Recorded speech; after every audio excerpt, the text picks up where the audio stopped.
La realidad es real porque nos invita a cambiarla, no porque nos obliga a aceptarla. Ella abre espacios de libertad y no necesariamente nos encierra en las jaulas de la fatalidad. La realidad es un desafío. Buenas tardes a todos. No estamos condenados a elegir entre de la cantidad de gente que ha venido hoy. Normalmente están viendo alrededor de unas 40 personas a las charlas, los encuentros que estamos organizando. Y bueno, pues se nos ha desbordado un poco el aforo, lo cual es bueno por una parte y malo por otra, por lo que vamos a hablar, que de momento la crisis pues no es un tema muy agradable para nadie, ¿no? Hoy, en este cuarto encuentro que comienza hoy, pues tenemos con nosotros a Carlos Taibo, que es profesor titular de Ciencia Política de la Administración de la Universidad Autónoma de Madrid. Además es escritor y editor, tiene más de 40 libros, muchos de ellos están en la entrada donde se podrán adquirir, que los he traído para colaborar con los encuentros. Y entre ellos ha escrito algunos relacionados con el movimiento 15M y con las circunstancias políticas y sociales que surgieron en torno a aquel acontecimiento. Precisamente de hoy nos va a hablar sobre el 15M, en una charla titulada Repensando el 15M. Y bueno, pues aparte de decir de Carlos, que es activista social y es un defensor del decrecimiento económico. En su página de Twitter, él se define como un pensador manifiestamente sobrevalorado, en visible decadencia intelectual y cada vez más incómodo en el lugar en el que está. Bueno, pues yo quiero decirte, Carlos, que para mí un pensador es quien hace pensar a los demás, no el quien piensa, y yo creo que hoy nos vamos a ir todos pensando a casa. Hablas de que estás en decadencia intelectual, pero creo que vas a demostrar que la decadencia es la del sistema. Y por último, quiero decirte que si estás incómodo donde estás, espero que hoy aquí en Ávila, que es tu casa o tu nueva casa también, estés lo más cómodo posible, y ya os dejo con él directamente. Muchas gracias, Rubén. Aquí estoy cómodo, ¿eh? Buenas tardes a todas y a todos. Yo he venido a intentar transmitiros mi visión sobre el movimiento del 15 de mayo. Y siempre que lo hago, antes de entrar en materia, me gusta formular 3 precisiones que se proponen deshacer otros posibles malentendidos. En primer lugar, yo no represento a nadie. En realidad, en la estela de ese mensaje de Twitter, tengo graves problemas para representarme a mí mismo, así que difícilmente podría representar a nadie más. Lo que vais a escuchar es una versión personal del 15M que podéis compartir o de la que podéis, naturalmente, también disentir. En segundo término, yo no puedo presumir de disponer de un conocimiento prolijo de los numerosísimos debates complicadísimos que rodean al movimiento del 15 de mayo. Si alguien dice, por ejemplo, que una de las claves explicatorias de ese movimiento es un proceso de desclasamiento de muchos de los integrantes de las clases medias tradicionales, asumiré de buen grado que hay algo de eso.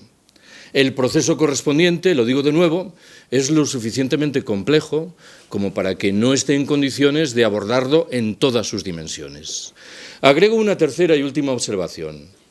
Sabéis que el 15M es un movimiento muy plural y muy dispar, que se revela según los lugares conforme a pautas eventualmente diferentes. Yo no puedo presumir de conocer todas esas manifestaciones del movimiento. Mi conocimiento expreso se reduce al caso de la ciudad de Madrid, con algunas incursiones en las manifestaciones gallega y catalana del 15M. Pero de nuevo subrayo que tampoco en este ámbito puedo alardear de un conocimiento prolijo de una realidad extremadamente dispar. Hechas estas observaciones iniciales, entro ahora sí en materia. ¿Por qué creo yo que hace casi 2 años, en la primavera del 2011, se produjo la eclosión de un movimiento allí donde habían fracasado otras iniciativas aparentemente similares? Supongo que la única manera razonable de responder a esta pregunta consiste en subrayar que hace 2 años se reunieron de manera casi mágica media docena de elementos diferentes. El primero de ellos nos habla del talento estratégico, de la capacidad de trabajo, del uso inteligente de las posibilidades que ofrecen las redes sociales y de determinadas decisiones tácticas asumidas por las personas que convocaron las manifestaciones del 15 de mayo de 2011. Entre esas decisiones tácticas me interesa ahora subrayar una de ellas, la de alentar un movimiento sin siglas. En ese movimiento había activistas de unas u otras organizaciones sociales, de partidos o de sindicatos, pero parece que todos asumimos de buen grado que no era el momento de blandir siglas diferenciadoras. Una segunda explicación que se dio cita hace 2 años fue, como no, la crisis, a través de sus múltiples manifestaciones. Me limitaré a identificar una de ellas: la conciencia cada vez más honda de que nuestros gobernantes están mucho más preocupados por los intereses de poderosas corporaciones económico-financieras que operan en la trastienda que por atender a los derechos presuntamente acuñados del ciudadano de a pie. Un tercer elemento importante lo configuraron las manifestaciones concretas de la crisis en un espacio preciso: las universidades, a través de un doble proceso de mercantilización y de privatización y de un caos cada vez más generalizado. No olvidéis que muchos de esos jóvenes que estaban en las acampadas iniciales eran universitarios o gentes que habían dejado la universidad bien poco antes. Menciono un cuarto elemento, que remite a otra de las decisiones tácticas que acabo de mencionar: la elección precisa de una fecha, el 15 de mayo, en el Ecuador, bien lo recordaréis, de una campaña electoral singularmente triste y sombría. El 15M irrumpió como un relámpago en esa campaña electoral, rescatando un sinfín de discusiones que el sistema, con razonable éxito hasta entonces, había conseguido acallar. Menciono un quinto elemento explicatorio: la huella simbólica de la revuelta árabe. Nuestros medios de comunicación retrataron lo que ocurría en Túnez o en Egipto de la mano de la idea fundamental de que era posible que la gente saliese a la calle y acabase por derrocar dictaduras en apariencia sólidamente asentadas. Era difícil que ese esquema simbólico no ejerciese algún tipo de influencia sobre nosotros. Yo recuerdo que yo mismo, a principios de abril de 2011, cuando tuve que presentar con varios colegas los 2 últimos libros del fallecido Ramón Fernández Durán en Madrid, me pregunté, de manera visiblemente retórica, dónde iba a estar en Madrid la Plaza Tahrir. 40 días después tuvimos una respuesta palmaria a esa pregunta que, subrayo, en mi caso, en aquel momento era meramente retórica. Menciono un sexto y último elemento importante: el trabajo de años, si así lo queréis, de decenios, de los movimientos sociales críticos que habían ido plantando semillas que al final habían germinado. Mi tesis es que el 15M es inexplicable sin ese trabajo previo, en el buen entendido de que ese trabajo previo por sí solo no explica convincentemente todo lo que es el 15M. Si tengo que rescatar un par de observaciones relativas a mi experiencia personal al calor de la manifestación madrileña del 15 de mayo de 2011, la primera me obliga a recordar que en un momento determinado, en la calle de Alcalá, se me acercó una amiga y me dijo escuetamente: Carlos, no conozco a nadie. Creo que era una toma de posición muy interesante, que daba cuenta de que por primera vez en mucho tiempo no acudíamos a las mismas manifestaciones las mismas personas, que había afortunadamente otra gente. Lo segundo que recuerdo es que en los días anteriores me habían pedido que dijese unas palabras en la Puerta del Sol. Y debo confesaros que la lectura del manifiesto de convocatoria de esas manifestaciones no era particularmente estimulante. El manifiesto era más bien vago y vaporoso. Pero como quiera que conocía a las personas que me invitaban a hablar en la Puerta del Sol, les dije que sí. Cuando llegué a la Plaza de las Cibeles, que era de donde partía la manifestación, encontré que desde el camión que la encabezaba se lanzaban consignas visiblemente radicales. No dejaban pie con bola. Las críticas se lanzaban contra el capitalismo, contra el Fondo Monetario Internacional, contra la Casa Real, contra los grandes partidos, contra las cúpulas de los sindicatos mayoritarios, hasta el punto de que en un momento determinado mi percepción inicial, que me aconsejaba concluir que igual lo que yo pensaba decir en la Puerta del Sol era demasiado radical, se convirtió en lo contrario. A ver si yo voy a transmitir aquí un mensaje demasiado mesurado cuando esta gente está mucho más avanzada. El problema quedó prosaicamente resuelto. ¿Por qué? Porque no se escuchaba absolutamente nada, de tal forma que daba exactamente igual lo que yo dijese. Segunda observación que quiero haceros. He sostenido muchas veces que en el momento inicial del movimiento del 15 de mayo hubo dos almas diferentes. Permitidme que justifique qué significa esto de el momento inicial. Es verdad que la expansión posterior del 15M, en forma de asambleas populares, de barrios, de ciudades y de pueblos, dibujó una realidad afortunadamente más compleja. Pero aún así, creo que tiene sentido que nos detengamos un momento a reflexionar sobre la composición inicial del movimiento, porque nos dice mucho, creo yo, sobre su condición de fondo. La primera de esas almas la configuraron lo que llamaré los activistas de los movimientos sociales críticos. Si tengo que ceñir el argumento a la ciudad de Madrid, las gentes que llevaban muchos años trabajando en los centros sociales ocupados, en los centros sociales autogestionados, en el sindicalismo alternativo, en los movimientos sociales de cariz crítico no integrados en el sistema. Si tengo que echar mano de un adjetivo que desde mi punto de vista retrata de manera razonablemente convincente la condición de estas gentes, el que me viene a los labios es libertarios. Subrayo que no es un adjetivo ideológico.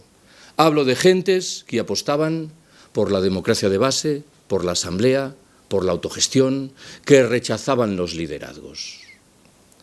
La segunda de las almas la configuraron lo que probablemente con escasa fortuna hemos dado en llamar los jóvenes indignados.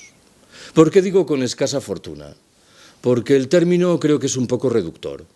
Pareciera como si esos jóvenes estuviesen simplemente indignados. Cuando estaban indignados, sí, pero planteaban horizontes de cambio objetivo del sistema. Estoy hablando de jóvenes que en muchos casos se movilizaron por vez primera en la primavera de 2011, que en muchos casos no habían conocido otro horizonte vital que el de la crisis y que en algunos casos transmitían lo que llamaré un discurso meritocrático. Me explico. Lo habréis oído con cierta frecuencia. Un joven que protesta y dice: yo que he estudiado 2 carreras y un máster en los Estados Unidos, me veo condenado a trabajar como camarero ganando 350 euros al mes. No tengo ninguna intención de criticar esta perspectiva, esta manera de ver las cosas. Me contentaré con señalar que es muy diferente de la que emergía de los activistas de los movimientos sociales críticos. ¿Cómo se produjo la relación entre estas dos almas, entre este movimiento del 15 de mayo? Yo creo que en la mayoría de los casos se vivificaron mutuamente y aprendieron la una de la otra. Esto no significa en modo alguno que faltasen los problemas. Si tengo que retratarlos de manera simbólica, rescataré algo que sucedió en la acampada de sol en la primera semana. Probablemente sabéis que en un momento determinado se desplegó una pancarta que rezaba: la revolución será feminista o no será. Una parte de los integrantes de la acampada decidió que disponía de un derecho a retirar esa pancarta. Es verdad que a la mañana siguiente la Asamblea Soberana repudió la retirada de la pancarta, pero estamos obligados a preguntarnos cuál era el proceso mental que conducía a determinadas personas a arrogarse el derecho de retirar una pancarta como esa. Permitidme que ironice. Creo que el problema no radicaba en la palabra revolución, por una vez, sino en el adjetivo feminista. Al parecer, a los ojos de estas personas, el adjetivo feminista remitía a una visión parcial, divisora de las gentes, que no era nada saludable. Aunque acabo de señalar que, a mi entender, y si es preciso más adelante profundizaré en la idea, estas dos almas se vivificaron mutuamente, creo que es razonable que señale que la huella de la una y de la otra se percibe todavía hoy. ¿De qué manera? Yo he señalado muchas veces que desde mi punto de vista, en el 15M de hoy en día, hay dos grandes posiciones fáciles de diferenciar.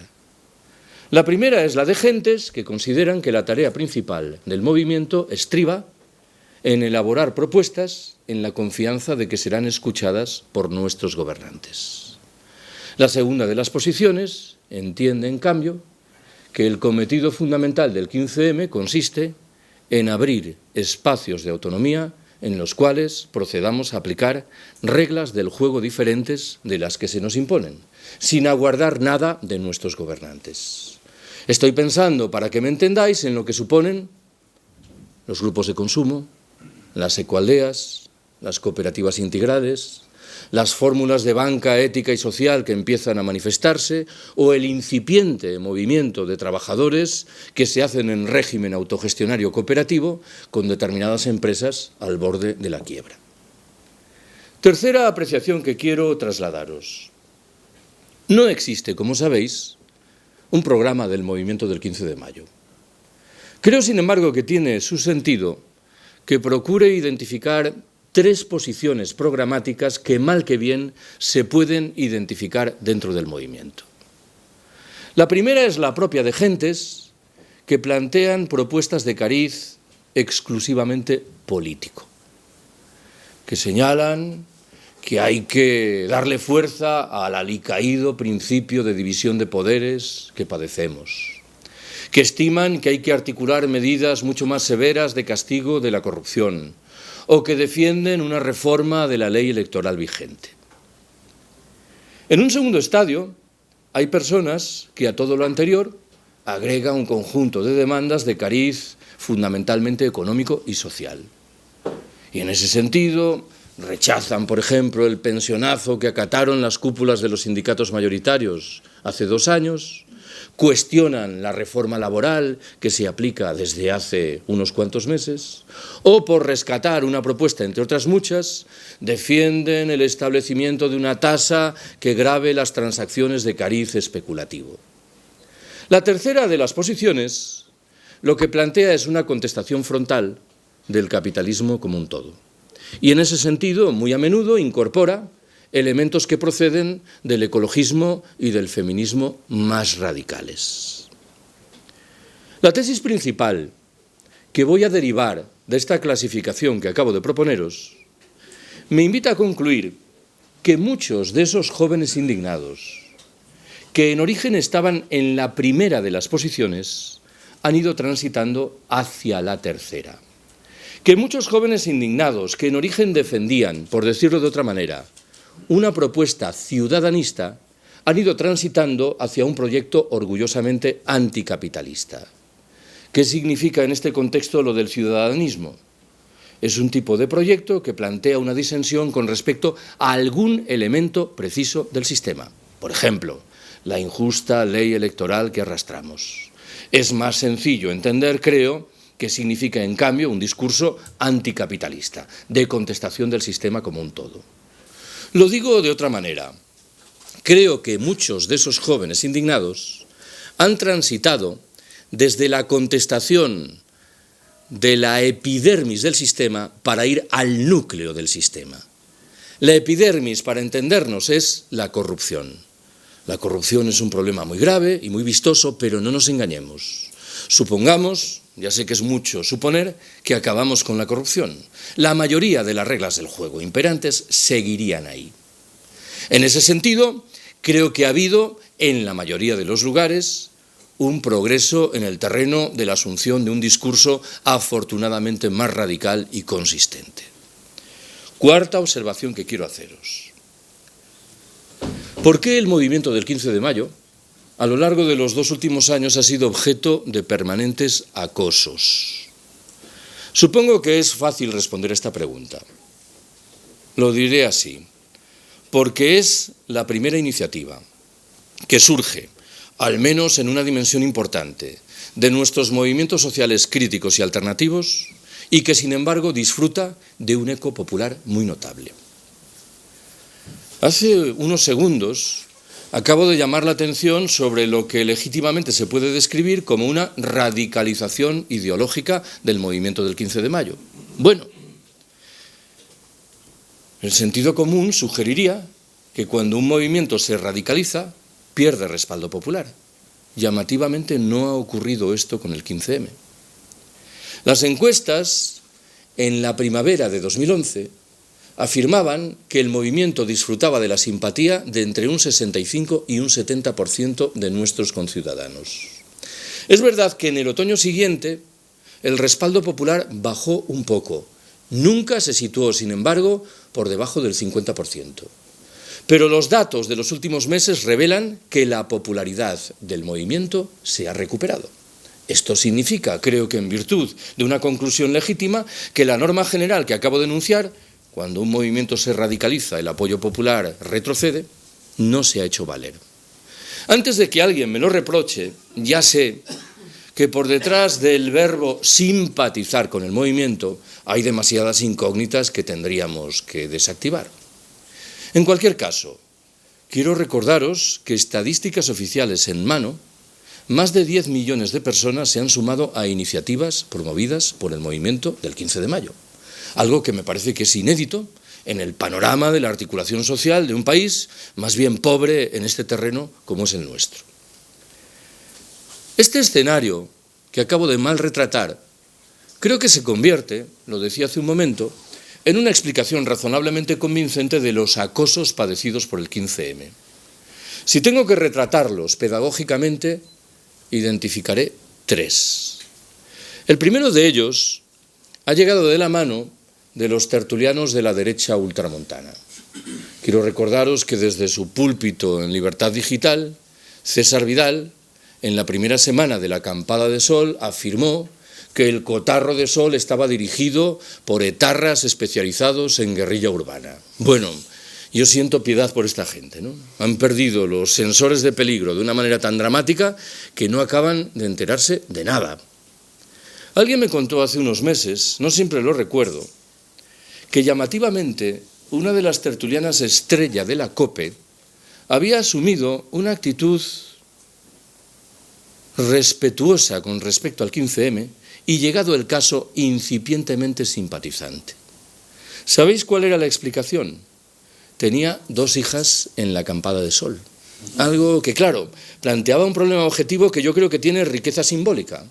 Es un movimiento que llega a las propias esferas de poder, aunque sea a través de los vínculos familiares. El segundo de los acosos padecidos por el 15M es mucho menos vistoso, pero mucho más importante. Ha llegado de los medios de comunicación que describiré con retintín como progresistas. El diario El País, en su momento el Diario Público, la cadena SER, La Sexta, hasta hace no mucho las cadenas estatales de televisión y de radio.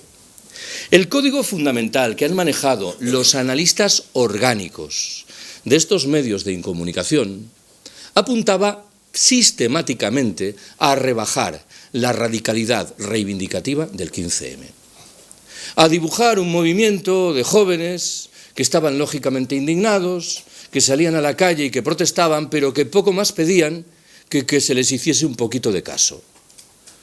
Recuerdo que en el mes de noviembre de 2011, contemplando un informativo de Televisión Española, observé atónito cómo el periodista que cubría una manifestación del 15M en Madrid concluía su intervención diciendo que los activistas habían coreado las conocidas consignas a favor de la reforma de la ley electoral. Yo no he escuchado nunca ninguna consigna a favor de la reforma de la ley electoral, tal vez porque no rima bien, ¿eh? No digo que sea otra la razón. Este buen hombre estaba inventando una consigna con la vista puesta en retratar un movimiento de perfil reivindicatorio muy moderado. Lo que se cantaba en aquellos momentos era aquello de se va a acabar, se va a acabar, se va a acabar la paz social, que me parece que tiene mayor enjundia en términos reivindicativos que lo de la reivindicación de una reforma de la ley electoral. El tercero y último de los acosos se ha vinculado con el empleo impenitente de la palabra violencia desde las esferas de poder. Creo que en realidad los conocimientos que acumulamos al respecto, al calor de las manifestaciones antiglobalización, en la primera década de este siglo, remiten al mismo debate.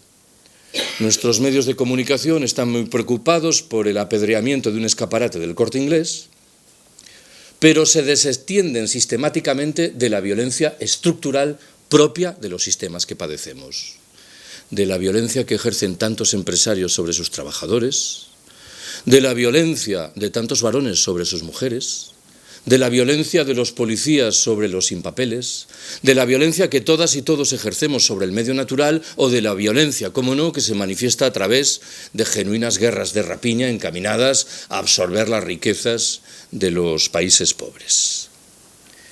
Quinta observación que quiero haceros. Sabéis, sin duda, que en la mayoría de los lugares, en el mes de junio de 2011, el movimiento del 15 de mayo decidió desmantelar las acampadas y redesplegarse en la forma de asambleas populares, de barrios, de ciudades y de pueblos. Yo creo que era una decisión inteligente. ¿Por qué? Porque existía un riesgo grave de que las acampadas se pudriesen y se llevasen el movimiento como un todo. Pero al margen de la decisión tenía una virtud adicional.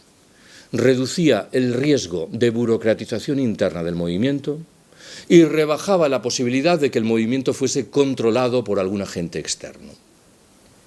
Si yo tengo que trazar un balance de lo que considero que ha ocurrido con el 15M desde entonces, ¿cuáles serían los elementos de ese balance? Primero de ellos, dicho sea con todas las cautelas, la experiencia que arrastramos sugiere que la represión ejercida sobre los movimientos sociales críticos, las más de las veces se ha traducido en temor y en retirada.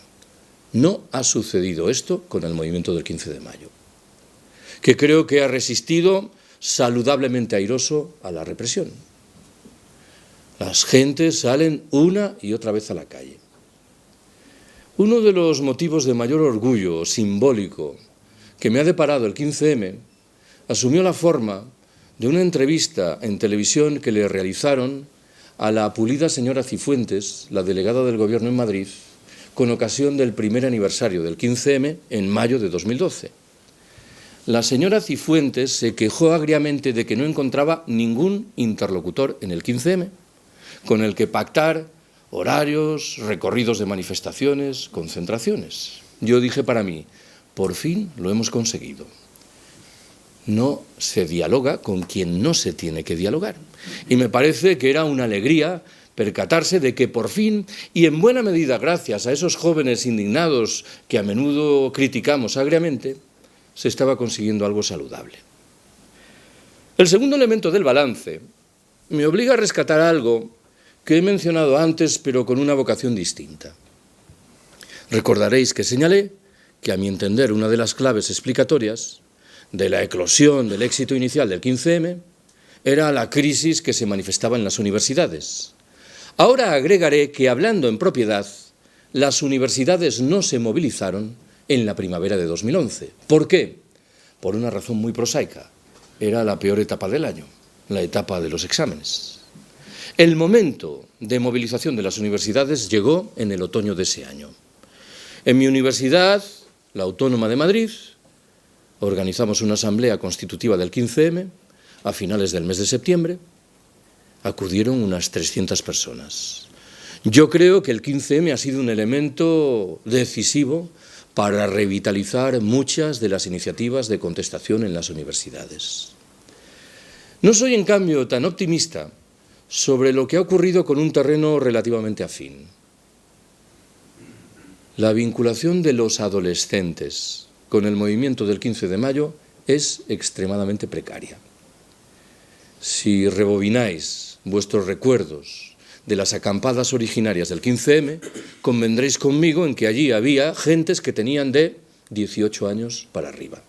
Los adolescentes no estaban. Y tengo la impresión de que los 2 años transcurridos no han venido a resolver este problema. No sé si es una culpa del 15M o si es que muchos adolescentes siguen viviendo en una especie de inopia sin percatarse de lo que innegablemente les espera. El tercer elemento del balance, que dibuja una carencia obvia del movimiento, es su muy precaria presencia en el mundo laboral. A menudo se ha dicho que en el 15M no hay trabajadores asalariados. Mentira, hay muchos trabajadores asalariados. Lo que ocurre es que ejercen de quincemayistas los fines de semana. Acuden a las asambleas de los sábados y de los domingos, pero no se despliegan como tales en los centros de trabajo. Sabéis sin duda que en la trastienda ha habido muchas polémicas que han tenido como cimiento principal una discusión relativa a lo que debe hacerse en una huelga general y otra discusión relativa a cuál debe ser la relación del 15M con los sindicatos mayoritarios o alternativos. En cualquier caso, cuando ha habido situaciones de tensión laboral, creo que el 15M afortunadamente ha estado en el núcleo de la batalla. Cuando ha habido huelgas generales, creo que el 15M le ha imprimido a esas huelgas un sentido reivindicativo interesante, como por ejemplo es el vinculado con que la huelga no solo lo sea de producción, sino también de consumo.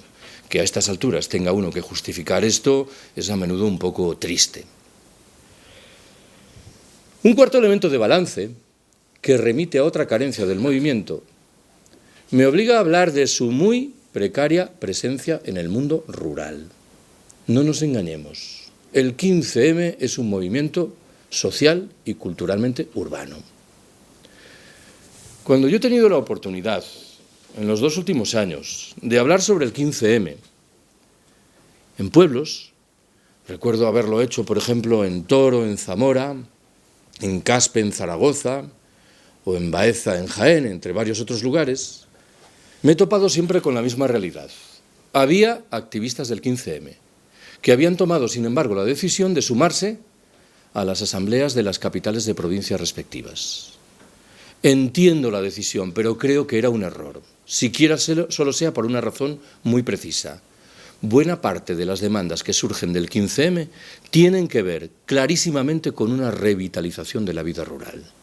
Cuando en el 15M se habla de autogestión y de democracia directa, es inevitable que un elemento central de concreción de esos principios teóricos sea la revitalización del medio rural, con lo cual la presencia precaria del movimiento en ese medio es una mala noticia. Es verdad que hay determinados ejemplos de manifestación rural del 15M, pero no quiero engañarme demasiado. Creo que se vinculan con lo que con mayor o menor fortuna hemos dado en llamar neorurales, habitantes del medio urbano que han pasado a vivir al medio rural. Algo que obliga a concluir que los habitantes autóctonos del medio rural no parece que estén situados en la órbita reivindicativa de un movimiento como el del 15 de mayo. Un quinto elemento del balance me obliga a llamar la atención sobre una realidad moderadamente paradójica. La explico así. Es legítimo e inevitable que el 15M haya decidido salir a la contra, contestando el sinfín de agresiones que han ido desplegando nuestros gobernantes. Pero eso incipientemente ha podido generar el riesgo de que la agenda del 15M la determinasen indirectamente nuestros gobernantes, que esa agenda no disfrutase de un grado suficiente y saludable de autonomía. Lo digo de otra manera. Yo creo que en todas sus iniciativas el 15M debe tener presentes 3 grandes demandas insoslayables. La primera es la lucha de género, el recordatorio de lo que significa la permanente manifestación de una postración material y simbólica que padecen la mayoría de las mujeres. La segunda de esas demandas remite a los derechos de las generaciones venideras, a las que llevamos camino de entregar un planeta literalmente inhabitable. Y la tercera y última nos habla, cómo no, de los derechos de los habitantes de los países del sur. No vaya a ser que reconstruyamos nuestros maravillosos estados del bienestar a costa de ratificar atávicas relaciones de exclusión y de explotación. Si el 15M no es capaz de colocar en todas sus demandas estas 3 dimensiones, me temo que algo estará haciendo mal. Lo digo de otra forma. Creo que en el ámbito teórico no hay ninguna discusión sobre esto. Hay una asunción general de que esto tiene que ser así. Pero a la hora de llevar a la práctica esas demandas, los problemas se revelan con frecuencia. Sexto elemento del balance. Muchos de los movimientos sociales críticos del pasado se han difuminado o han desaparecido porque una parte de las demandas que promovían ha sido aceptada por los poderes interpelados. En este caso, permitidme que de nuevo ironice, creo que el 15M no corre ningún riesgo. Nuestros gobernantes claramente van a seguir el camino contrario, lo cual significa que, en medio de todo, es una buena noticia para el movimiento. Lo digo de otra manera. Yo sé que hay un discurso popular que es respetable, que le pide al 15M resultados prácticos. Yo creo que el 15M, si tiene sentido, es como un movimiento de largo recorrido. Hasta el punto de que, con cierta provocación, me atrevería a decir que la obtención de resultados prácticos invitaría a generar alguna duda sobre lo que estamos haciendo. Nos situaría más bien en la clave de lo que antes llamé un discurso ciudadanista y nos alejaría de la perspectiva de una contestación activa de un capitalismo que yo entiendo ha entrado en una fase de corrosión terminal que nos sitúa cada vez más cerca del colapso. Menciono un séptimo y último elemento de balance. Ya sé que lo que digo a continuación es un argumento demasiado general y que merecería muchas matizaciones, pero creo que retrata de manera saludable el escenario en el que estamos. Debemos prestar atención a dos grandes procesos. El primero nos habla, lo dije al principio de todo, de un activo proceso de desclasamiento de muchos de los integrantes de las clases medias tradicionales, que han ido perdiendo las señas de identidad que justificaban su inclusión dentro de la clase media. Creo que la respuesta de estas gentes ha sido mucho más radical de lo que una primera lectura invitaba a concluir. ¿Cuál es el otro gran proceso al que hay que prestar atención? La mayoría de nuestros trabajadores asalariados, de nuestros obreros, tienen fundamentalmente miedo. ¿Miedo a qué? A perder sus puestos de trabajo, que entienden, configuran, pese a todo, un privilegio. La principal concreción orgánica de ese miedo es la actitud timorata de las cúpulas de los dos sindicatos mayoritarios, que remite a un escenario muy delicado, en virtud del cual creo que es, al menos en el terreno conceptual, sencillo identificar la tarea del 15M, aunar las demandas que llegan de los segmentos desclasados de las clases medias tradicionales con las demandas que proceden del movimiento obrero que todavía resiste con honradez. Sexta y última observación que quiero haceros. He llamado la atención sobre algunas carencias del movimiento del 15 de mayo, pero creo que estoy obligado a subrayar sus virtudes, que a mi entender son bastante más notables. La primera de esas virtudes es que el 15M ha permitido forjar una identidad contestataria que nos faltaba. Crear identidades contestatarias no es una tarea sencilla. Lo normal es que se naufrague en esa operación. Intento retratar de la mano de un ejemplo lo que quiero decir. A principios de septiembre de 2011, el diario humorístico El País daba cuenta de una asamblea multitudinaria de profesores de secundaria celebrada en Madrid en un macro local de comisiones obreras. Y según su relato, muchos de los profesores que tomaron la palabra se presentaron de manera muy curiosa. Mi nombre es Pedro Fernández, Asamblea del 15M de la Guindalera. Llamo María Rodríguez, Asamblea del 15M de la Arganzuela.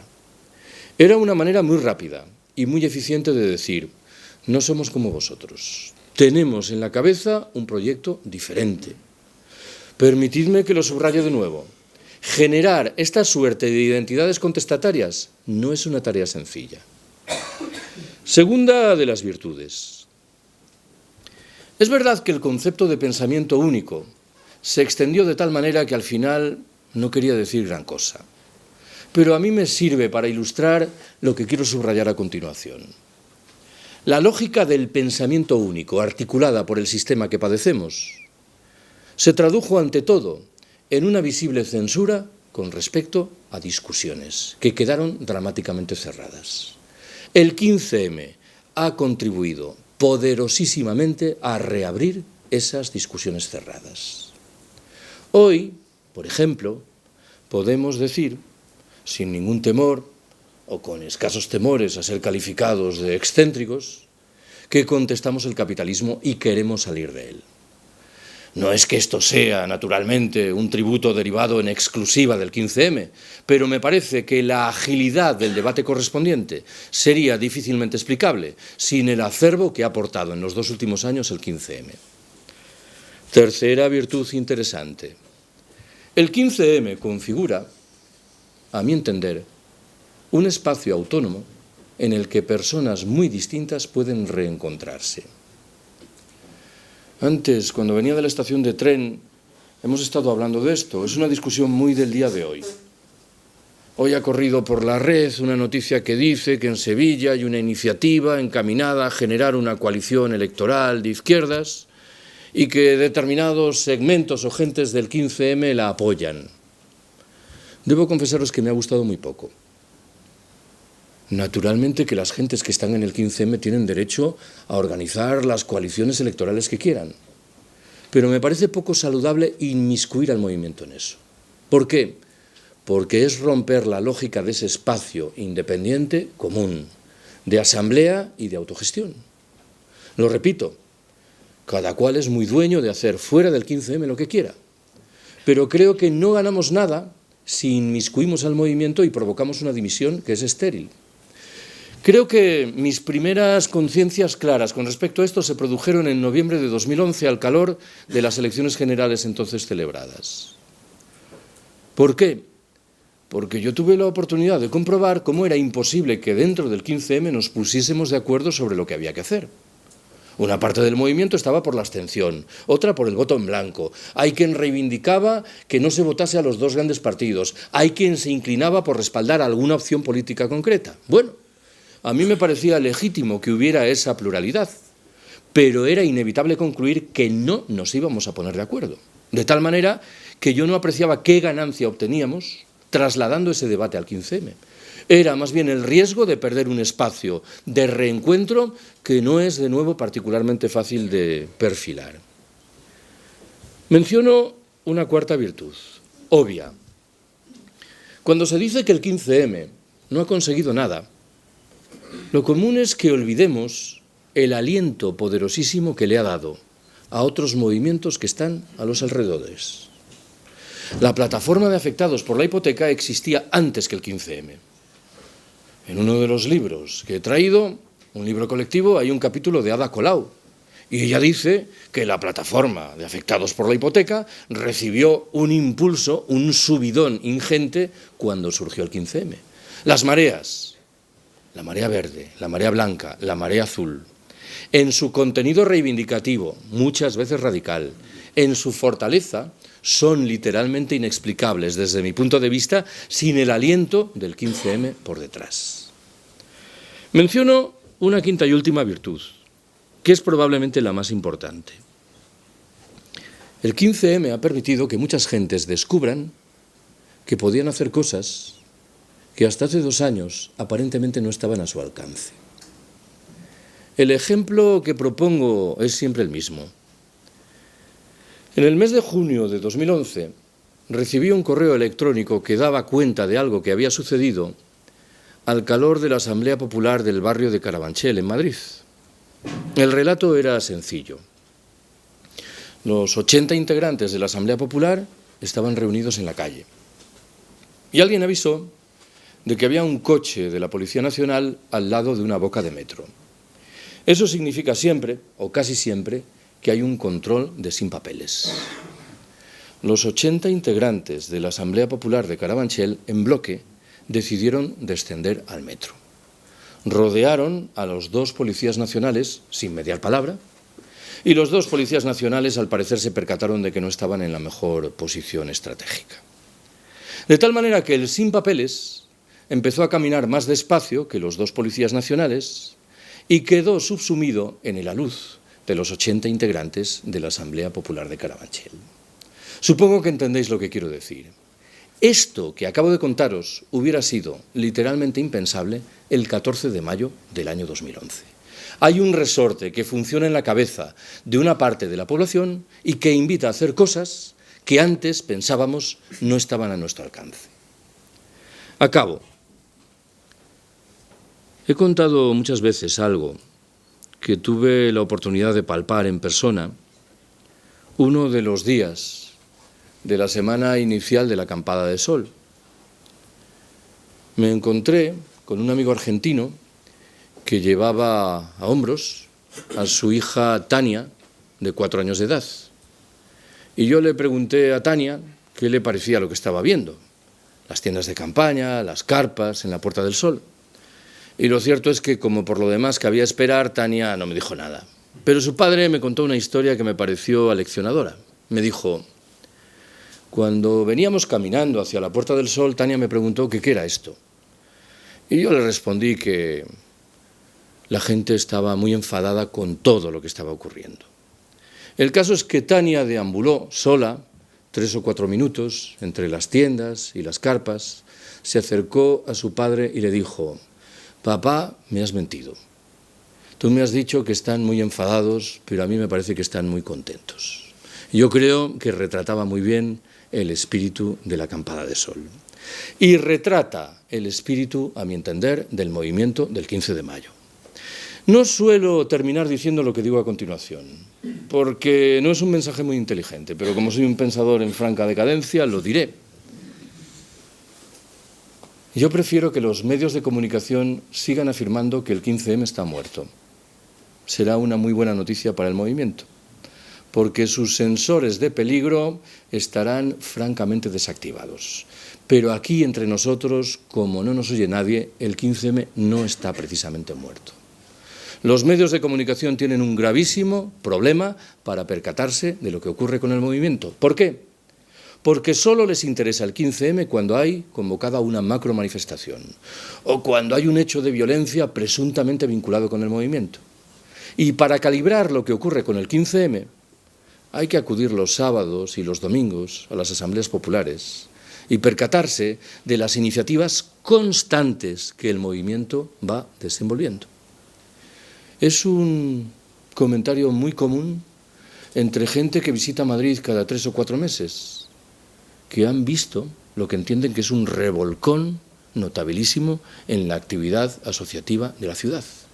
Y yo creo que no me equivoco si lo atribuyo al movimiento del 15 de mayo. Gracias por haberme escuchado.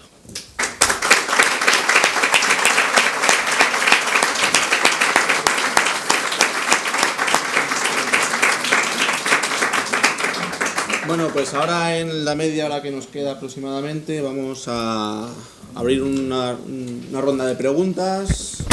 Yo daré la voz como moderador. Si me quiere hablar, que levante la mano y poco a poco iremos hablando. ¿Por ahí?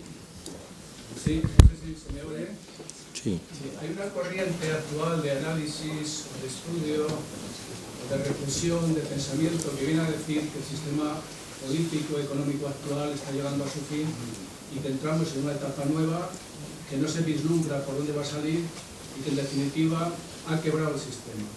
¿Qué piensa Carlos Paivo sobre este tema?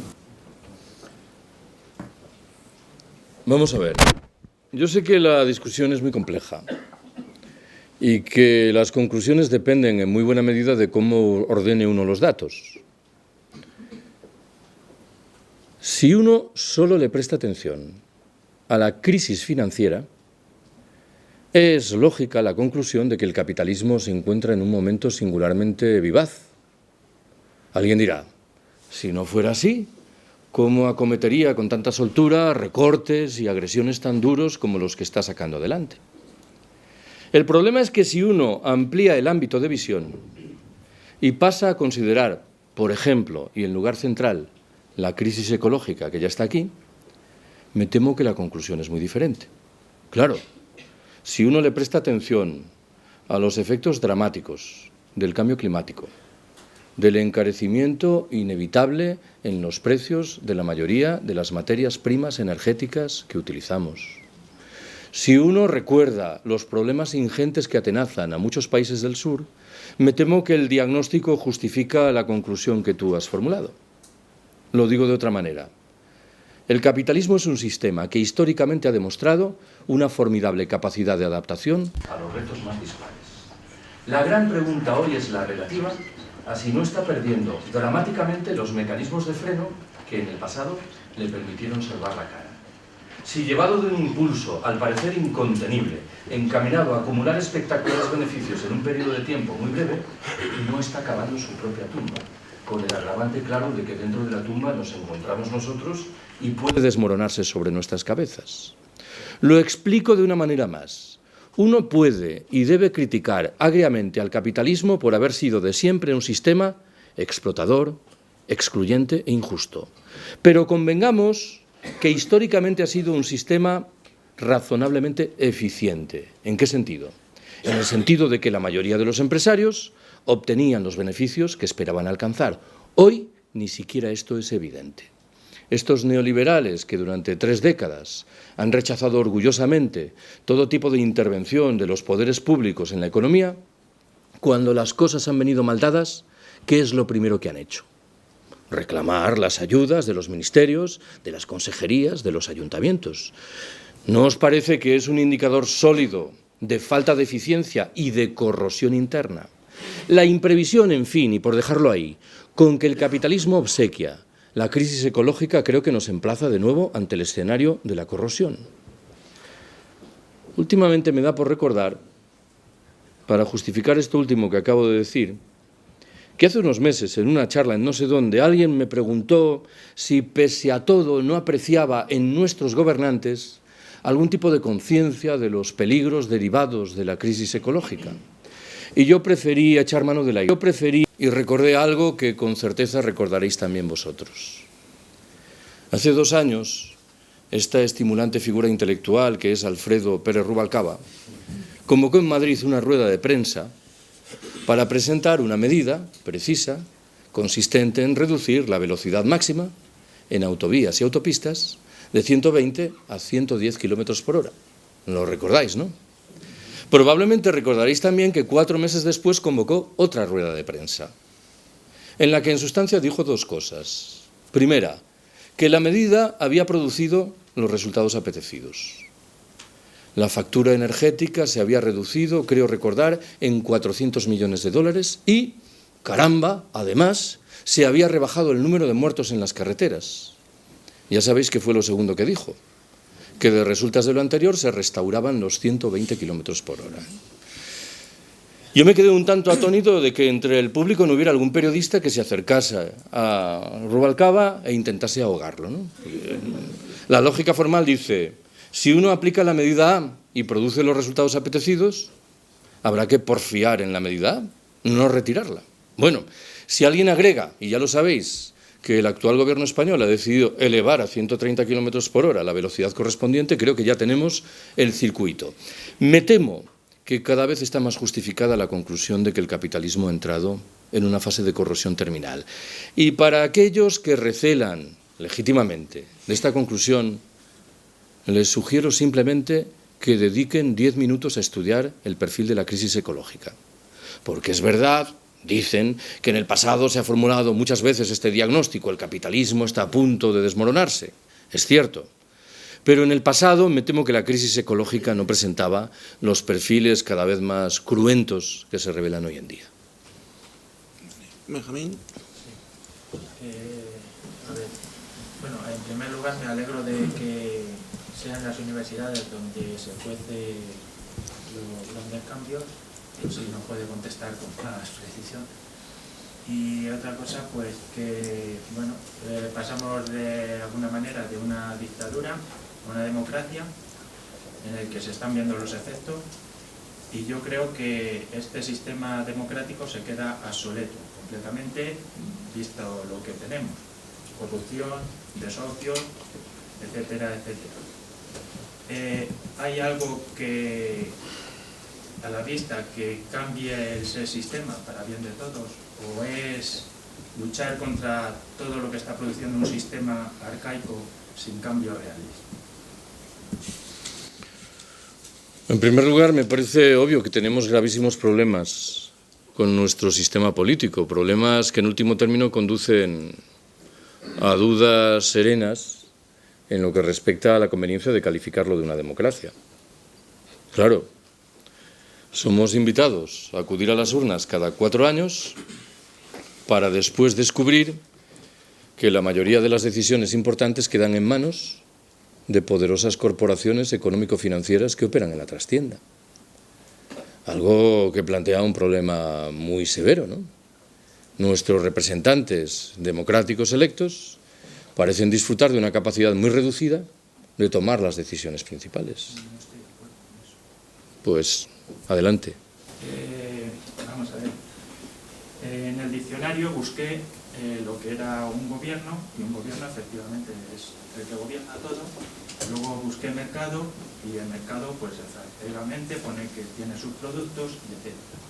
Pero luego abajo ponía mercado negro. Mercado negro precisamente es aquel que se escapa a las leyes del gobierno. Y creo que tanto los mercados financieros como todo tipo de mercados está a la tutela de lo que diga el gobierno. Y creo que el gobierno es el que se está desmadrando y está aceptando todo eso. Y además he sido concejal de mi pueblo, y es curioso porque haya el que haya, si los que hay son espabilados, como si son tontos, todos toman la misma decisión. El pueblo, cuanto más lejos, mejor. Y aquí en el 15M se ha hablado a veces de democracia, de una democracia más participativa, y incluso del sistema que había de gobierno en Suiza, y todo eso de pronto parece que ha desaparecido, como si ya no interesase. Pero no entiendo por qué dices que discrepas, porque yo no discrepo de lo que tú estás diciendo. No lo sé. No, es que no. Me parecía que cuando has decidido interrumpirme era para decir algo sustancialmente diferente de lo que yo había dicho antes. No, pero creo que lo has dicho de otra forma, pero... Sí, vale, pues eso, que creo que el gobierno no es un problema del sistema de las finanzas ni del mercado, que es el que controla el gobierno, sino creo que es el gobierno el que está por encima de todo eso y que es el que tenía que poner las normas. Bueno, pero pongámonos de acuerdo, ese gobierno es un rehén de los poderes económicos y financieros, sea porque lo es objetivamente... No está representando, no está... Pero eso es lo que estoy diciendo. Claro, pero ahí algo está cambiando, pues ese sistema, esa forma. Eso es lo que estoy diciendo. Pasamos a otra pregunta, si no... Para cambiar eso. Bueno, formas para cambiar eso. A ver, yo tengo todo el respeto del mundo para quienes creen en los partidos, las elecciones y las instituciones. Todo el respeto del mundo. Debo confesaros que cada vez lo veo menos. Antes he hablado, como un proyecto central del 15M, no solo del 15M, de la construcción de espacios de autonomía en los cuales procedamos a aplicar reglas del juego diferentes desde abajo. Y esos espacios, ¿cómo se caracterizan desde mi punto de vista? Por la autogestión y por la desmercantilización. Por la huida de las reglas del juego que se derivan de la economía capitalista mercantil que padecemos. Y en ese sentido, en el 15M pervive un debate hondo sobre qué forma de democracia debemos aplicar. No tanto. Eso es, yo creo, de lo que menos se habla. Bueno, a ver, no sé, yo me parece perfectamente respetable. Yo solo te digo que creo que estás hablando ante la persona del planeta que ha pisado más asambleas populares del 15M. Otorga algún crédito a lo que digo. Bueno, pasamos a otra pregunta. No, hombre, Carlos, porque hay más preguntas por no monopolizar. Vale, venga. Serafín. Sí. Bueno, Carlos, tienes una peculiaridad y es que hablas con el mismo lenguaje con el que se escribe. Con lo cual es dificilísimo seguirte completamente. O sea, es que exiges un esfuerzo terrible. Siempre ha sido así. O sea, que lo cual es pero eso es un elogio o una crítica. Un elogio. No me ha quedado claro. No, las críticas son... Es rarísimo. Entonces, te digo, he creído entender, como estoy convencido de que lo has dicho, de que para el 15M no es bueno obtener éxitos parciales. Lo has dicho, ¿no? Sí. Porque eso, al fin y al cabo, podría distraer de la meta que justifica el proceso, que es un cambio radical de las, del sistema. Sí. Pero, en mi experiencia, también comprometido desde siempre, yo sé que, aunque el saldo del conjunto es derrota tras derrota, alguna victoria, por pequeña y parcial que sea, casi es imprescindible para alentar la lucha para decir que tiene sentido seguir luchando. Porque si no, el riesgo es, bueno, pues el abandono. Ante la impotencia radical y absoluta y constante, pues, en fin, yo contra una pared no empujo. Entonces, esa es una cuestión. Y ahí entraría, pues, estas otras cuestiones menores. Este proceso que has dicho, que primero era un planteamiento de mejora de las circunstancias políticas, reivindicaciones de la electoral, después de las condiciones laborales y finalmente cambio del sistema. Yo creo que efectivamente esa es la meta. Una sociedad totalmente distinta, donde la economía está al servicio de la sociedad y no la inversa, etc. Pero para llegar allí hay que tener pequeños triunfos que incorporen a más gente, aunque eso sí, nunca pensando que esos pequeños triunfos son los que dan sentido a la lucha y conformarse con ellos. Porque tengamos una ley electoral mejor que la que hay, o todo lo mejor que quien quiera pedirla, no es suficiente. Yo también estoy convencido. Y en ese sentido, pues aquí es en el que me parece que tú has desgranado o has descrito una posición muy purista, muy...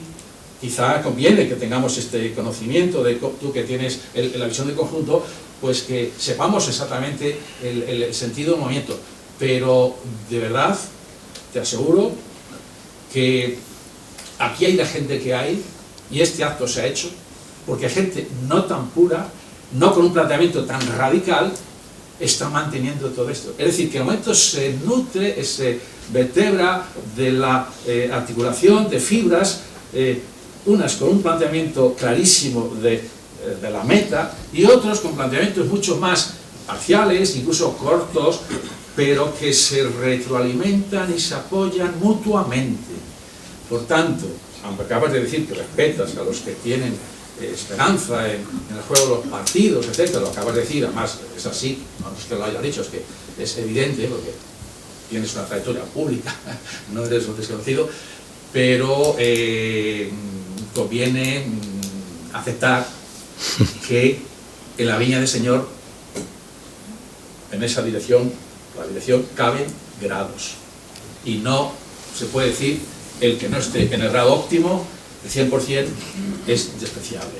No lo has dicho, pero también no lo has dicho, que sea despreciable. Pero también mucha gente se siente que se habla desde la pureza 100% y mi posición, que no llega al 100%, está menoscabada y, caray, con todo lo que empleo yo en esta vida, ahora resulta que soy un poquito, casi nada. Un mindundi. Un mindundi, no hablo de mí, me da igual.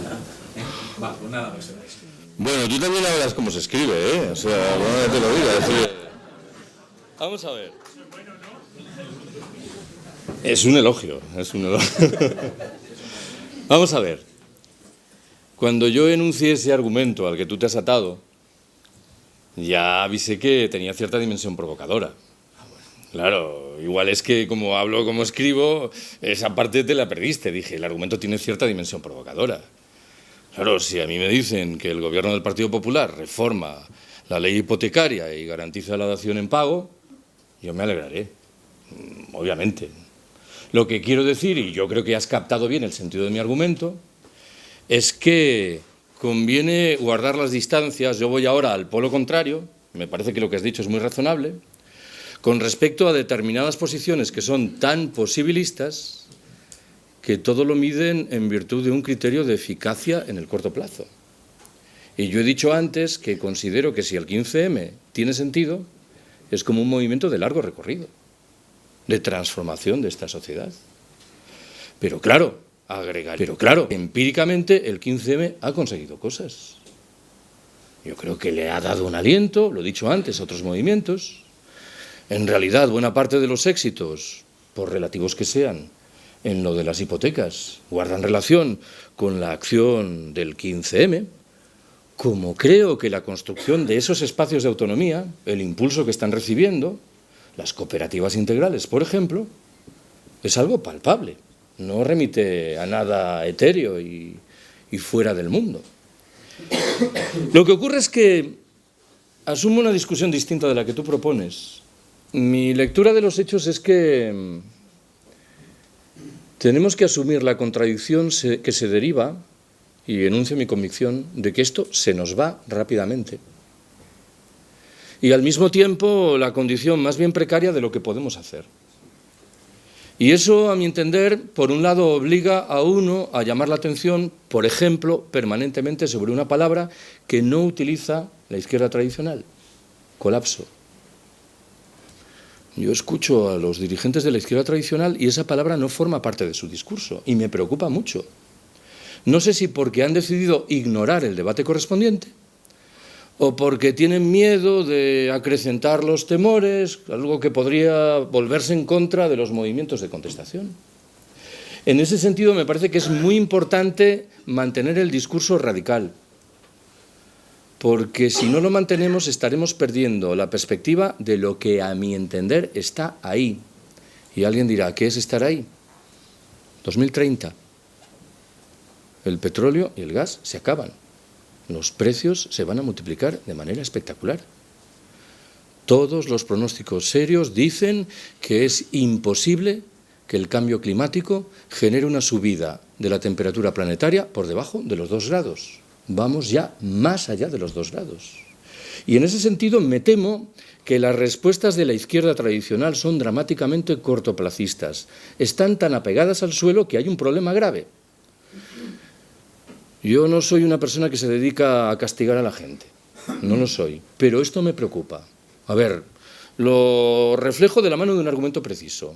El lema central de Izquierda Unida para hacer frente al escenario en el que estamos es un lema profundamente equívoco. Dice, tenemos que buscar una salida social a la crisis. Tenemos que buscar una salida urgente al capitalismo. ¿Por qué? Porque el colapso está ahí. Esta es mi convicción, claro. Se podrá discutir si mi diagnóstico es certero o no, pero en realidad la mayor parte de la gente con la que hablo no discute el diagnóstico. Puedes discutir la fecha o la intensidad. Y en ese sentido, yo por un lado aprecio profundamente las pequeñas iniciativas y seré el último que se dedique a castigar a alguien porque se dedica al comercio justo. Le diré cuáles son mis diferencias, pero yo creo que esa acumulación de fuerzas es muy importante. Pero ojo, yo creo que nuestro problema principal no es el que tú me has reprochado a mí, sino el que yo reprocho a la izquierda tradicional, de estar tan apegada al escenario en el que estamos que pierde la perspectiva de lo que viene después. Y por eso creo que es cada vez más urgente recuperar ese discurso radical, no por la radicalidad, sino porque creo que realmente lo que tenemos por delante es extremadamente duro. De todas maneras, permíteme que lo subraye, tú lo has dicho, no has dicho nada que a mí me molestase en particular. Yo en el 15M defiendo la preservación de un espacio unitario en el que cabe todo el mundo. Los que piden la reforma de la ley electoral y los que reivindican un cambio radical del capitalismo. No sobra nadie. Otra cosa es que yo me pronuncie por determinados deberes que creo que se vinculan más con la segunda posición que con la primera. Pero en realidad, por ejemplo, esas observaciones que he realizado sobre el debate suscitado por la iniciativa sevillana de generar, obedecía más bien al propósito de mantener ese espacio unido, de no fragmentarlo más. Es decir, mantengamos los espacios comunes y aparquemos las discusiones en las que sabemos no nos vamos a poner de acuerdo. Yo creo que eso es una tarea muy honrosa, ¿no? Pero hablas muy bien, ¿eh? ¿Para allá al fondo? Sí. Sí, bueno, como siempre que te escucho, estoy bastante de acuerdo en lo que dices. También cuando te leo no pienso lo mismo que hables igual que cuando escribes. Bueno, pero en cualquier caso hay un detallín de todo lo que estoy diciendo, estoy de acuerdo en las relaciones de 15 años contra migrantes, movimiento rural, tal. Creo que es una forma de hablar simplemente, pero has dicho bastantes veces de los jóvenes indignados, haciendo referencia al 15M. Realmente creo que no tiene más importancia porque todo el mundo sabemos que estamos gente muy mayor metidos en ello. Creo que es cuando haces referencia a cuando se estaba en Sol, que verdaderamente la mayoría de la gente que dormía eran jóvenes, aunque también había gente mayor. Pero realmente es muy importante el tirón que ha pegado de gente mayor las asambleas de barrio en Madrid, en ciudades como Ávila, Entonces, simplemente era el comentarte eso, que me comentes por qué tiras tanto, espera que dos cositas. ¿Por qué tiras tanto de esa frase de jóvenes indignados cuando realmente no solo somos jóvenes y lo de indignados es que lo han utilizado los medios de comunicación porque es un adjetivo muy pobre, realmente lo han utilizado los medios de comunicación porque no tenían forma de explicar el 15M, evidentemente, y se agarraron al libro este famoso en vez de pensar que de dónde estábamos saliendo todos, que era de unos movimientos sociales alternativos que había previamente, ¿no? Eso para ellos era investigar mucho y trabajar mucho. Entonces, simplemente que me confirmes un poco lo de jóvenes, tal, porque haces referencia a ello continuamente.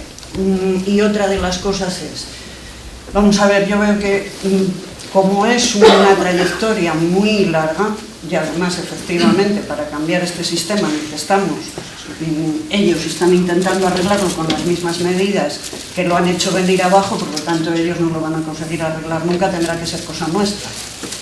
Entonces ahí seguiremos, vale, de acuerdo, pero hay una tendencia, tú mismo lo has dicho, que es la tendencia alternativa a nivel económico, donde han ido todos los jóvenes en paro, los mayores que nos quedemos en paro, estamos yendo ahí a las cooperativas de economía social, a bancos de tiempo, Quería preguntarte, o sea, tú que esto lo puedes analizar mucho mejor que yo, si crees que verdaderamente los mercados sociales, todas las alternativas que hay económicas, pueden acabar en algún momento haciendo daño al sistema de verdad si nos seguimos uniendo muchos en esa forma alternativa de vivir con boniatos y monedas alternativas.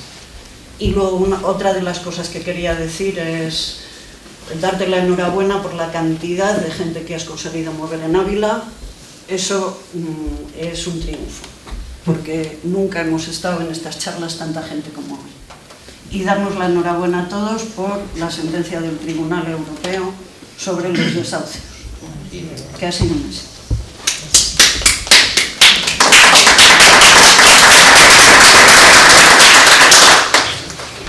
Lo primero que debo decir es que si alguien ha movido aquí hoy a alguien, son los compañeros que organizan esta charla, no yo.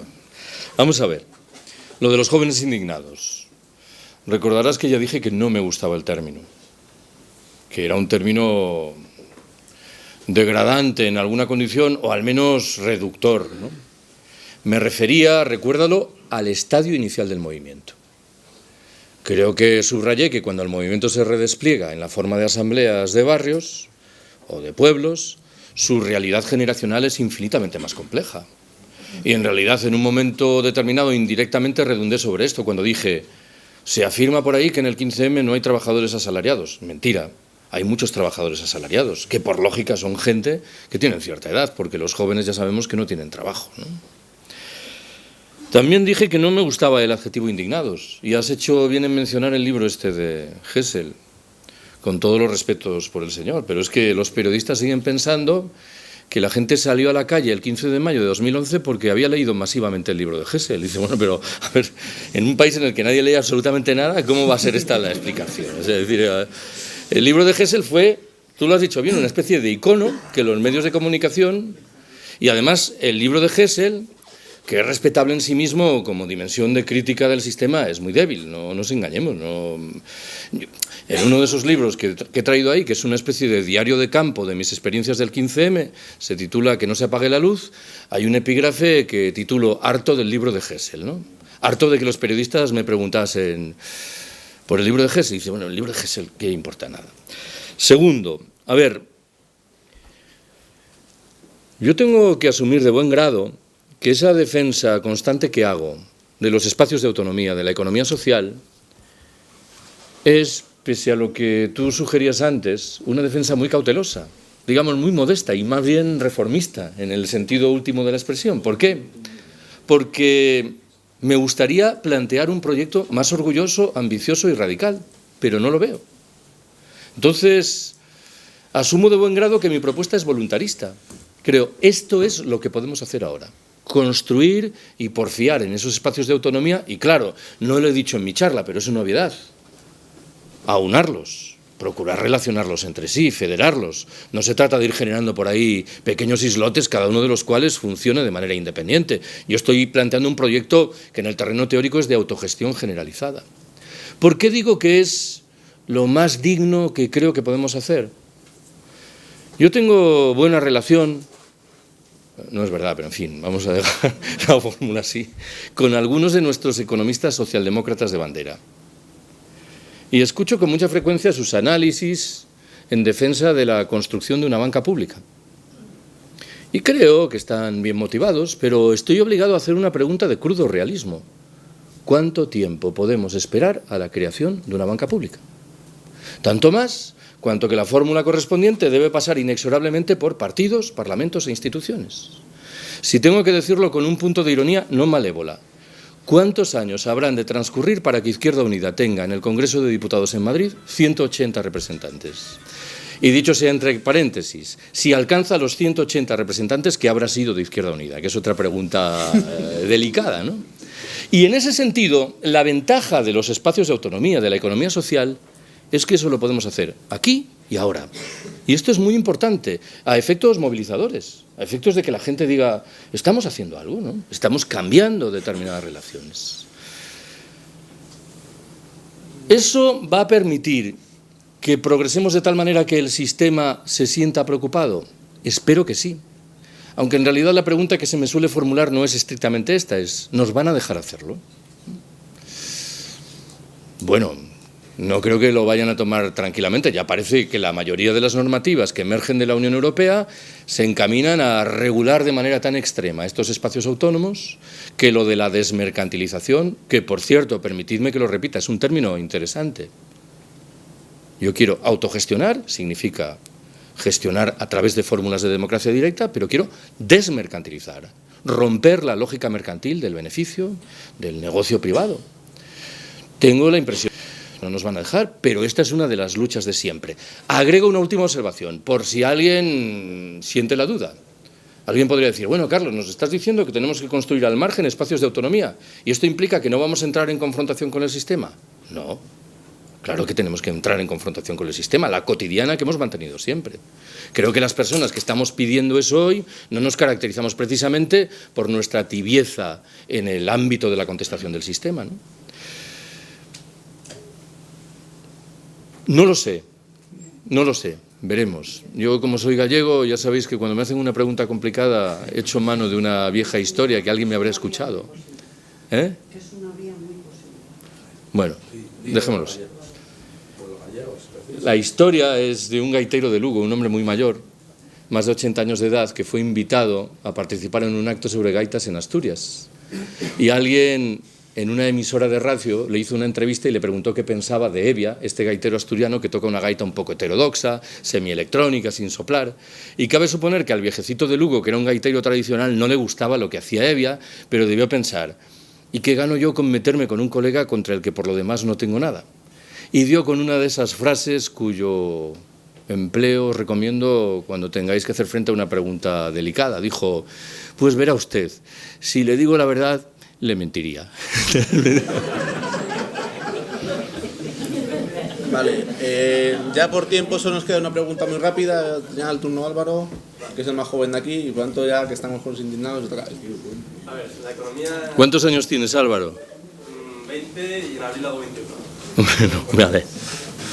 A ver, la economía global se basa actualmente en el sistema financiero, pero la economía real depende mucho del petróleo. Todas las materias se mueven casi por él. Cuando se acabe el petróleo, ¿hay alternativas a él? ¿O el crecimiento que va ligado al petróleo se va a terminar en cuanto acabe el petróleo y ya no hay marcha atrás?